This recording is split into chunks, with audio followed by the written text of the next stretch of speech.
Buenas jóvenes de séptimo grado del Instituto Hondureño de Educación por Radio IER con sede en Gracia. Mi nombre es Xiomara Velázquez. Voy a ser la encargada de facilitarles y ser pues su acompañante en esta clase de español. Aquí tengo yo que ustedes pueden ver y yo espero que todos ustedes saquen su libro de español, lo tengan en la mesa, tengan al lado una libreta donde puedan hacer apuntes, un lápiz, un resaltador o pues aunque si no hubiera libreta pues sobre el libro, porque ese libro es suyo, pueden escribir. Un repaso rápido, porque esto ya lo vieron la semana pasada, es que conozcamos nuestro libro. Nuestro libro pues tiene 5 subdivisiones: el contenido, los saberes previos, la construcción de nuevos saberes, la consolidación de los saberes y valorando lo aprendido. Entonces, viéndolo en la semana número 1 y 2, vamos a ver las 2 semanas juntas. Seguramente si es muy pesado, vamos a parar a la mitad de la semana y vamos a ver el resto la próxima semana. Si queda chance, lo vamos a ver todo el día de hoy. El contenido que hoy vamos a ver, pues es la historia y la formación del español, la conversación en lengua estándar, lenguaje verbal no verbal, uso del diccionario, textos técnicos, textos científicos, lenguaje coloquial, planeación de textos, uso de las letras mayúsculas y la caligrafía.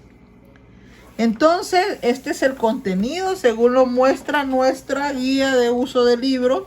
Luego los saberes previos, ¿verdad? En los saberes previos son lo que usted sabe antes de leer el tema, lo que usted sabe de la vida, lo que usted aprendió de la escuela, lo que usted aprendió en los 6 años que estuvo en la escuela. Entonces usted va leyendo las preguntas y va marcando. Cuando usted ya lee y ya recibe la clase, entonces ya su conocimiento cambia. Igual pues seguimos en la siguiente página con los saberes. Aquí le pide, por ejemplo, encerrar las letras mayúsculas y les pone un ejemplo. Encierra el círculo, las letras mayúsculas, y ahí está. Estos ejercicios previos al tema, usted le va a tomar una fotografía y lo va a subir a la plataforma en modo.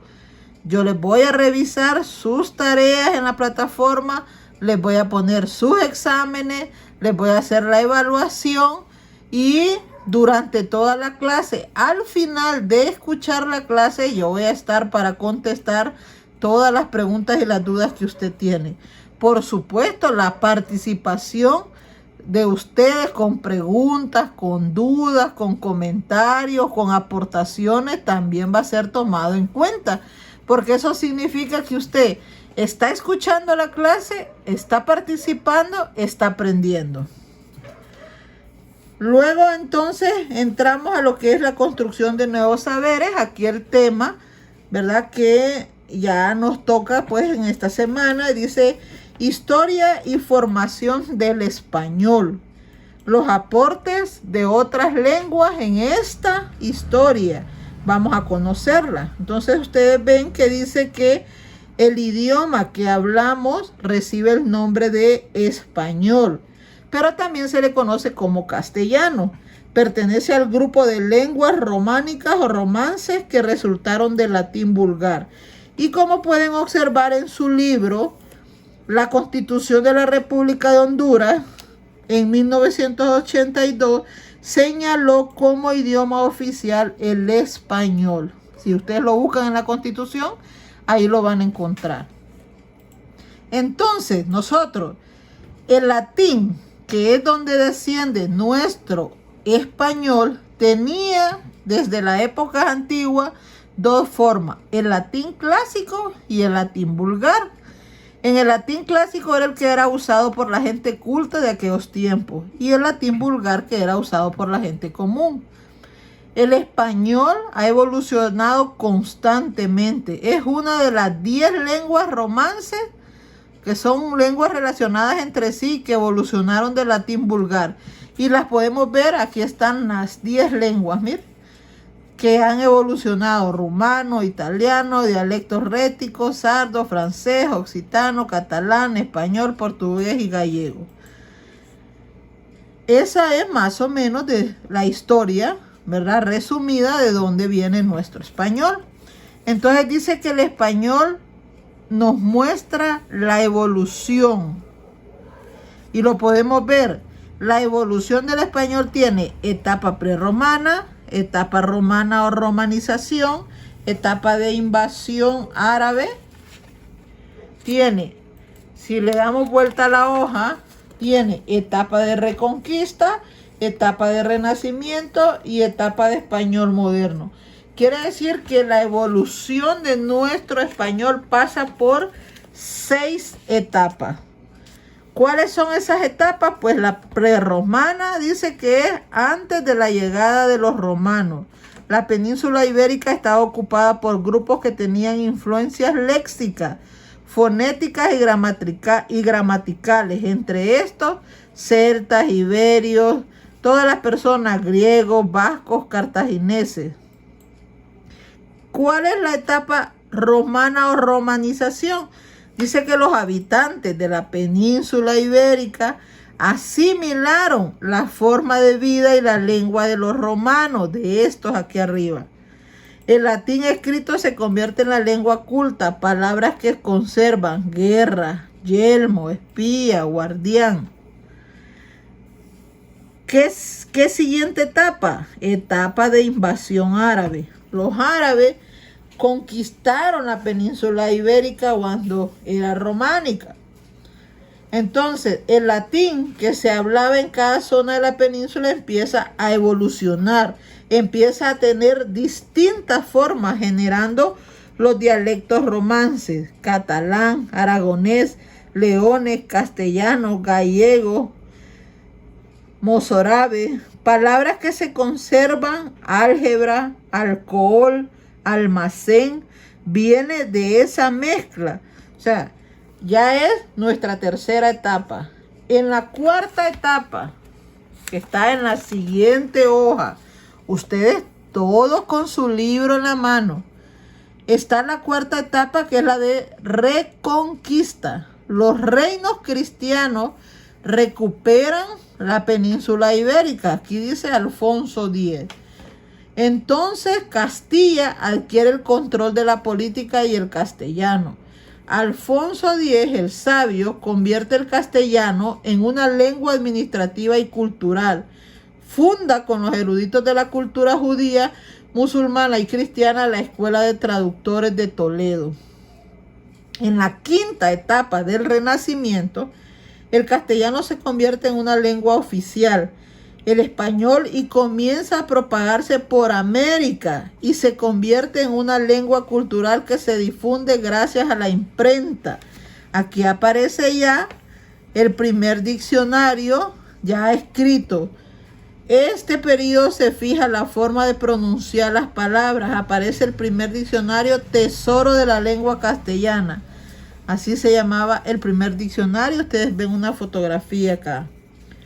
En la etapa del español moderno, que ya es nuestra sexta etapa, se publica la primera gramática castellana de Helio Antonio de Nebrija. Se fortalece el español, se define el cambio fonético y morfológico, además de los verbos de tiempo simples compuestos. En 1713 surge el organismo encargado de regular el idioma y autorizar los cambios. Aquí entonces, en 1713 aparece la Real Academia Española, que es la encargada de velar, ¿verdad?, por el significado y los cambios que se van haciendo en la evolución del lenguaje. Y como pueden ver, le doy nuevamente vuelta a la hoja para que ustedes puedan ver entonces que venimos del español castellano, que deriva del latín vulgar, que el latín vulgar evolucionó con 10 lenguas, y que la evolución del español consta de 6 etapas. Ok, con esta parte viene entonces lo que nosotros hemos aprendido ahorita, lo vamos a consolidar En nuestro cerebro, ustedes ven en la figurita, hay una persona ahí con un cerebro, con una maquinita ahí de cerebro dando vuelta. Bueno, eso se llama consolidación de nuevos saberes. Entonces yo voy a contestar esto que me están pidiendo aquí. Le voy a tomar una foto cuando lo tenga contestado. Y cuando esté habilitada la plataforma en modo, usted la va a subir con su nombre. Pone su nombre aquí a un lado. Xiomara Velázquez. Aquí o aquí, Xiomara Velázquez. Usted pone su nombre aquí a un lado o aquí con su ejercicio de consolidación de nuevos saberes con contestado. Aquí le pone, mire, un ejemplo. Etapa en la que Alfonso X, el sabio, convierte el castellano en lengua administrativa y cultural. ¿Cómo se llama? Y entonces dice, ay, ¿cómo se llama? Y lo voy a buscar. Y dice, mire, Alfonso X, el sabio, convierte el castellano en lengua administrativa y cultural. ¿En qué etapa? Pregunta ahí. ¿En qué etapa fue? Mire, en la etapa de Reconquista. Entonces, Reconquista. Así mismo voy a ir contestándolas todas. Mire, todas. Y aquí que me dice, en la etapa, y luego dice que se convierte la lengua oficial. Mire, reconocista. La conversación en lengua estándar. ¿Tienen duda? Si ustedes tienen duda, yo estoy aquí para que ustedes pregunten sobre el tema. Vamos al tema 2. La conversación en lengua estándar.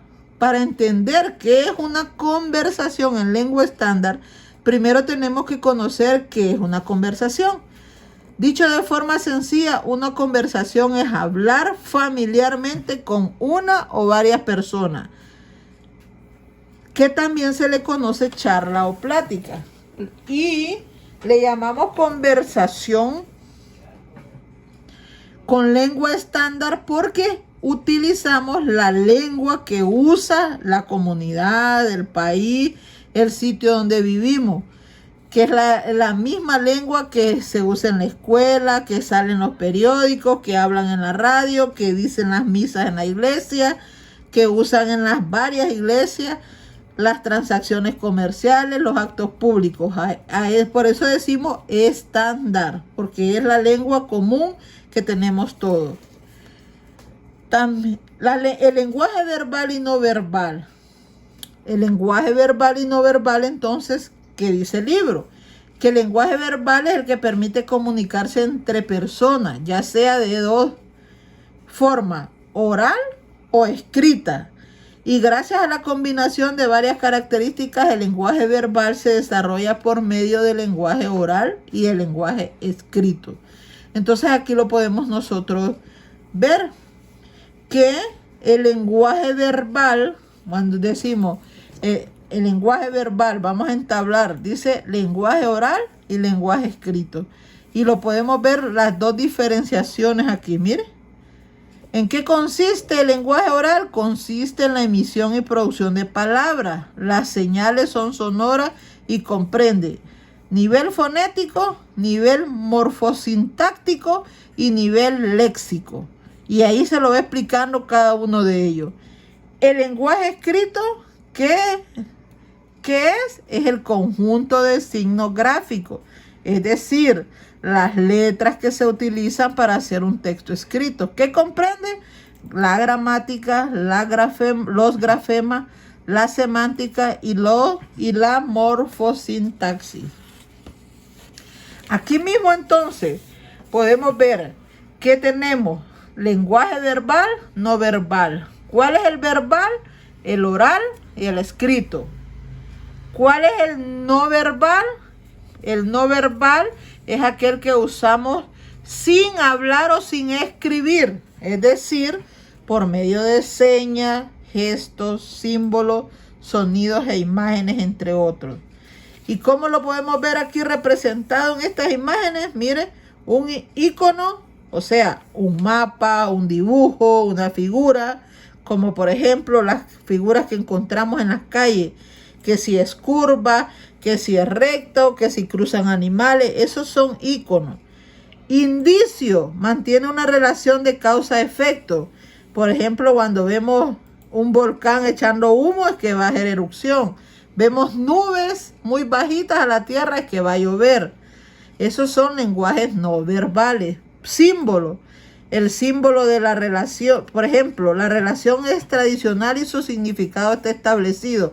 Cuando vemos este símbolo de este chonguito rosado, lo hemos estado utilizando para el cáncer de mama, por ejemplo. Entonces, todos los que vemos, los chonguitos rosados puestos, es que estamos haciendo propaganda sobre el cáncer de pecho o de seno, como se le conoce. Entonces, espero que estén comprendiendo que en el tema 2, la conversación de lengua, verbal, no verbal, qué es el verbal, qué es el no verbal. Y dentro de estos tenemos dos tipos de lenguaje. El lenguaje culto, que lo podemos ver aquí, y el lenguaje coloquial. Entonces, ¿qué tenemos en estas formas verbales de comunicación? El lenguaje culto. ¿Qué es el lenguaje culto?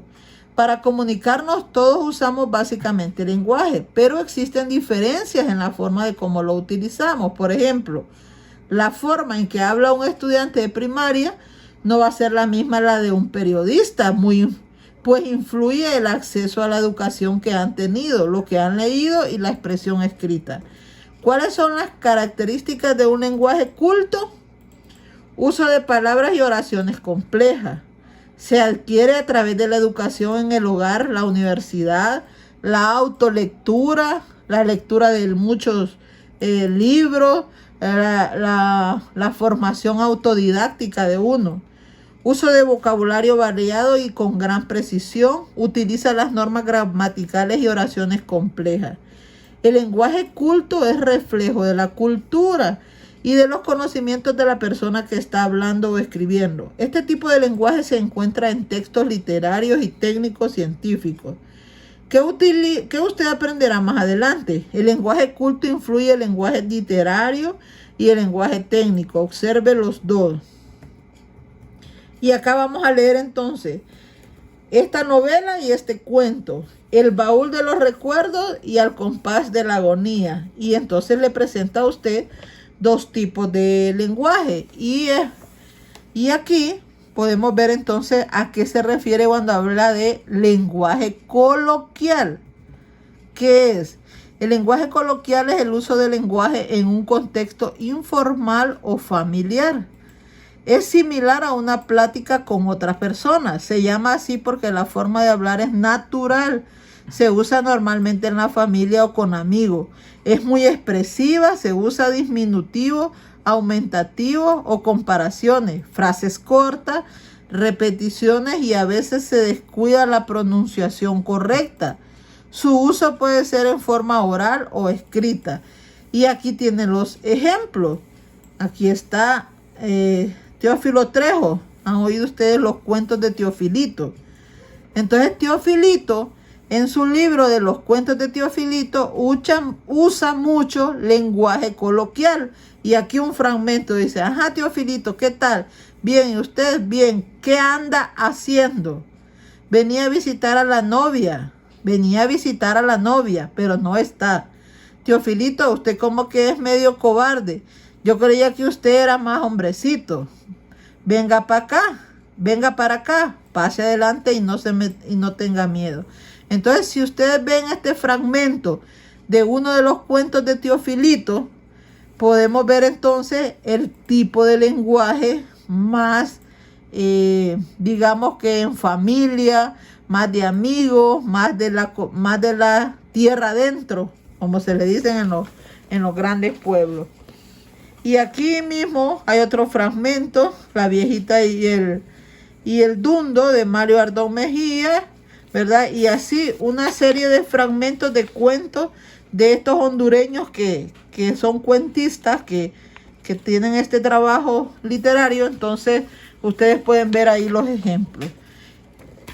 En el tema 2, que ustedes retrocedo para que se ubiquen, hemos visto la forma de conversación, la lengua.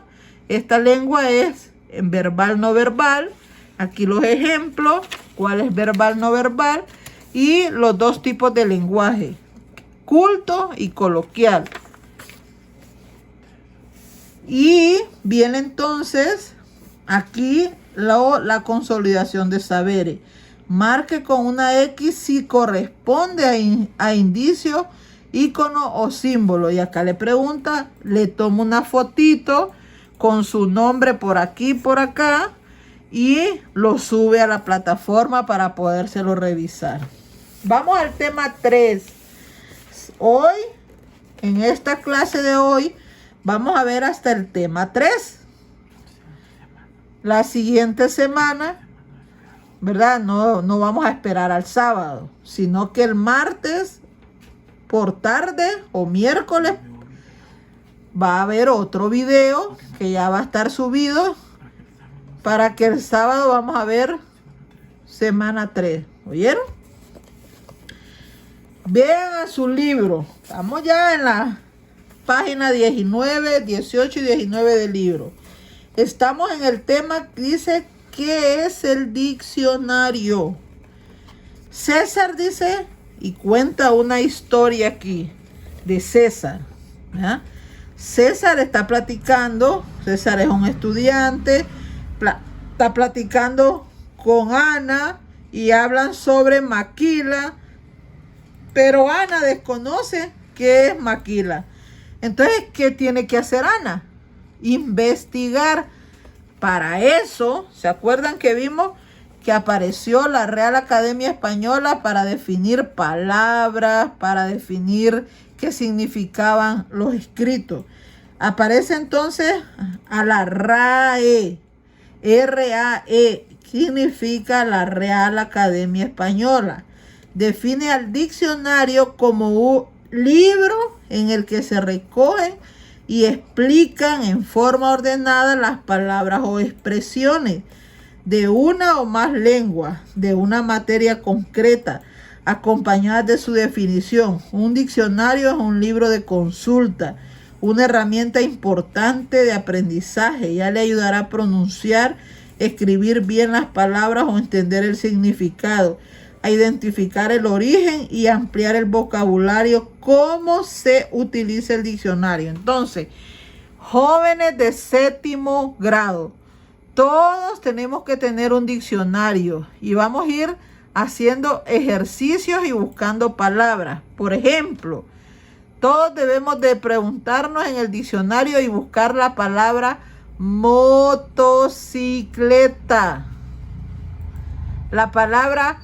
fotografía. ¿Por qué? Porque ahí nos va a decir qué es y cómo se escribe. Todas las palabras que usted tiene duda cómo se escribe, puede buscarlas en el diccionario. Y es más, ahora ya ni ocupamos a veces tener un diccionario de papel, un libro. Ya casi no lo ocupamos porque en el teléfono, si tenemos un poquito de internet, podemos buscar un diccionario en línea. En el famoso Google, ¿verdad? Ahí está, usted le pone diccionario en español y ahí le tira el que usted quiera. Entonces, ahí vamos a empezar a buscar palabras. La próxima semana yo les voy a tener, o la próxima clase, yo les voy a tener una listita de palabras que busquen. ¿Por qué? Porque en la empira, en nuestro lenguaje coloquial que a veces usamos, decimos muchas palabras de forma incorrecta. Entonces, si vamos a aprender y vamos a estudiar y nos vamos a graduar en un futuro, esas palabras que estamos diciendo de forma incorrecta, vamos a tener que mejorarlas. Entonces, siguiendo con el tema del diccionario, dice que aquí en la página 19 hay un esquema muy bonito, que es cómo se usa el diccionario. Hay una imagen de un diccionario escrito y le describe a usted, por ejemplo, qué es lo que no sabía Ana, la palabra maquila. Entonces Ana fue al diccionario y en el diccionario le apareció maquila 1 y maquila 2, porque la palabra maquila tiene varios significados.